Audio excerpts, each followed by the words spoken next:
80,000 ton बाहर से गंदम इंपोर्ट कर ली गई। और इंपोर्ट में सबसे बड़ी बदनीति यह है कि कभी नहीं हुआ कि जब आप बाहर से कोई चीज़ इंपोर्ट कर रहे हो तो आप उसको कैप ना करें, एक हद मुकर्रर न करें। अनलिमिटेड किया गया, नंबर एक, कोई हद मुकर्रर नहीं की गई। नंबर दो, 31 मार्च तक परमिशन दी गई, आप इंपोर्ट कर सकते हैं। 31 मार्च से मुराद जाए कि फरवरी एंड पे सिंध की गंदम आ जाती है और मार्च में मुकम्मल सिंध आ जाता है। जब आपकी अपनी हार्वेस्टिंग शुरू होती है उस वक्त आप बाहर से इंपोर्ट नहीं कर सकते। इंपोर्ट करने की वजह क्या थी? वजह यह थी कि बाहर इंटरनेशनली पहली दफ़ा हुआ कि गंदम सस्ती होगी और पाकिस्तान में महंगी हुई, वरना 20 साल ऐसा रहा है कि हमारी गंदम से बाहर की गंदम ऑलमोस्ट डबल रेट होता था, हमारा उससे हाफ रेट होता था।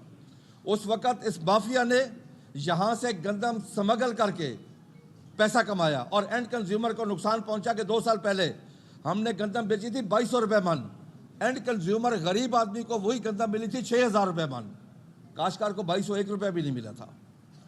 फिर जब बाहर से गंदम सस्ती $200 पे आ गई, वो 2400-2500 में पहुंच रही थी कराची। उस माफिया को अकोमोडेट करने के लिए जो दूसरा बड़ा काम किया गया, जो पाकिस्तान में पहली दफ़ा हुआ, फर्स्ट टाइम, जो अपने पास रिजर्व जो गंदम मौजूद थी जिसको रिलीज़ करना था फ्लोर मिलों को, उसका रेट 3900 था, उसको उठा के 4700 कर दिया, सिर्फ इसलिए कि अपनी गंदम ना बिके, जो बाहर से गंदम आ रही है वो सेल हो जाए। उस माफिया को, प्राइवेट सेक्टर को फ़ायदा पहुंचे, क्योंकि जो ये इजाज़त देने वाले थे, जो ईसीसी में बैठे थे, जो समरी मूव करने वाले थे, ये सारे हिस्सेदार थे उसमें। ये नहीं है कि ये हिस्सेदार नहीं थे, ये मुकम्मल हिस्सेदार थे, ये बदनीति पे थे। मैंने जिस तरह पहले कहा है कि एक बोटी खाने के लिए इन्होंने ऊँट को ज़बह कर दिया। आप यकीन कर लें, मैं काश्तकार के जज्बात का लफ्ज़ों में अहता करके नहीं बता सकता काश्तकार इस वक्त कितनी तकलीफ़ में है। जब मुझे पता चला तो मैंने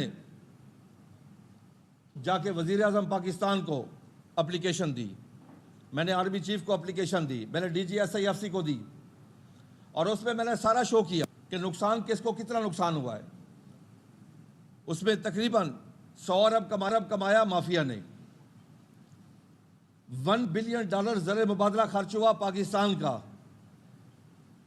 तकरीबन 400 अरब का नुकसान हुआ काश्तकार का जो उसको असल रेट से कम रेट मिला है, और 150 अरब रुपया हुकूमत को और नुकसान हुआ जो गंदम अपने पास पड़ी थी ना सेल की, उस पर जो इंटरेस्ट बन गया 150 अरब रुपया। आप बेशक उसको कैलकुलेट कर लें, यानी हर लिहाज से पाकिस्तान का नुकसान था या पाकिस्तान की आवाम का नुकसान था। और आज आके एक तकसीम की गई है कि जी शहरी आटा सस्ता और देहाती, गंदम देहातियों के, शहर में आटा सस्ता। मैं चाहता हूँ, खुदा की कसम मैं खा के कहता हूँ, मेरे गरीबों को रोटी 8 रुपए की मिले। मैं खुद जिनके लिए काम करता हूँ, मेरा किसान जिनके लिए काम करता है, वो एंड कंज्यूमर के लिए काम करता है, 24 घंटे काम करता है, साल के 365 दिन 24 घंटे वो काम करता है, सर्दी है, गर्मी है, कुछ है, एंड कंज्यूमर के लिए करता है, क्योंकि वो नैब खुदा है। अल्लाह का दिया और रिज़्क़ इस ज़मीन का सीना चीर के अल्लाह की मखलूक तक वो पहुँचाता है। जो गंदम 2400 में आई, क्या पिछले 5 माह उसका फ़ायदा हुआ एंड कंज्यूमर को? क्या उन्होंने आके 2400 वाली गंदम यहाँ पाकिस्तान में 2800 में बेची? उन्होंने आके 44-4500 में बेची, क्योंकि सारा सिस्टम उनके साथ था और वो कमाई करके एक साइड पे चले गए। पहले ये माफिया स्मगलिंग करके, अब इंपोर्ट करके। सबसे बड़ा जो नुकसान है मुल्क का, वो नुकसान ये है कि गंदम के रकबे के ऊपर आपकी 2 बड़ी फसलें आनी हैं, एक कपास और चावल। जब गंदम के काश्तकार के पास पैसे नहीं होंगे तो अगली फसलों पे इन्वेस्टमेंट कैसे करेगा? मैं आपको अर्ज करता चलूँ, हमने हर चीज़ ब्लैक में खरीदी, DAP, यूरिया। सिर्फ यूरिया में गंदम के ऊपर हमने 150 अरब रुपया असल कीमत से ज़्यादा अदा किया है। क्या रियासत नहीं थी उस वक़्त? रियासत की कोई रेट नहीं थी काश्तकार के लिए? क्या काश्तकार का तहफ़्फ़ुज़ नहीं करना था? आज भी यूरिया ब्लैक में है, आज जबकि उसकी ज़रूरत भी नहीं है। वजह, जो ऊपर बैठे हैं फैसले ही नहीं करते, सही फैसले ही नहीं करते। आप यकीन कर लें कि यूरिया के 5 रेट हैं आज भी एक ही चीज़ के। जब पता चला ये मुख्तलिफ प्लांटों का रेट ही मुख्तलिफ है, कि गैस का रेट मुख्तलिफ है। मारा कौन गया? काश्तकार। सप्लाई एंड डिमांड का इशू बन जाता है। सप्लाई किसने पूरी करनी है? हुकूमत ने करनी है, क्योंकि हर चीज़ उसके कंट्रोल में है। आज काश्तकार के ना घर के हालात अच्छे, ना खेत के हालात अच्छे, ना उसके बच्चों की सेहत के हालात अच्छे, ना तालीम के हालात अच्छे। मैं काश्तकार के घर की हालत में आपको नहीं बता सकता कि वो कितनी बुरी इस वक्त हालत में गुजर रहा है, क्योंकि जब गंदम आती है सिर्फ काश्तकार नहीं बल्कि इर्द गिर्द के कस्बे, इर्द गिर्द के शहर, वो जब गंदम बेचता है उससे वो सारा सर्कल चलता है सबका, चाहे वो दुकानदार है, चाहे कोई मोटरसाइकिलें बेचता है, चाहे कोई साइकिल बेचता है, तमाम कारोबार उसी काश्तकार के सर पे चलता है। उसके वजह यह है कि काश्तकार एक साल में 20 अरब रुपए की प्रोड्यूस पैदा करता है और वो पैसा यहीं अपने मुल्क पे इन्वेस्ट करता है। 20,000 अरब, 20,000 अरब डॉलर नहीं, 20,000 अरब वो करता है, क्योंकि काश्तकार अपना पैसा बाहर लेके नहीं जाता। काश्तकार तो मुहब्बे वतन है। काश्तकार अपनी ज़मीन का टुकड़ा उठा के किसी दूसरे मुल्क में मुंतकिल नहीं कर सकता। काश्तकार का जीना पाकिस्तान में, मरना पाकिस्तान में, उसकी औलाद इधर, जायदाद इधर, तालीम इधर, सियत इधर, उसका ईमान भी इधर पाकिस्तान में है। इसीलिए काश्तकार हर वक्त अपने मुल्क के लिए सोचता है। आज मैं समझता हूँ कि हमारी उस इम्पोर्ट की इंक्वायरी हो गई है। आज साबिक वफाकी वजीर डॉक्टर कौसर अब्दुल्ला का ARY पे बयान चला है उनका, उन्होंने कबूल किया है, आज ये कहा है कि जी समरी मेरे आने से पहले मूव हो चुकी थी। उन्होंने कहा है आज टीवी पे बैठ के कि इसको इंपोर्ट करने की जरूरत नहीं थी।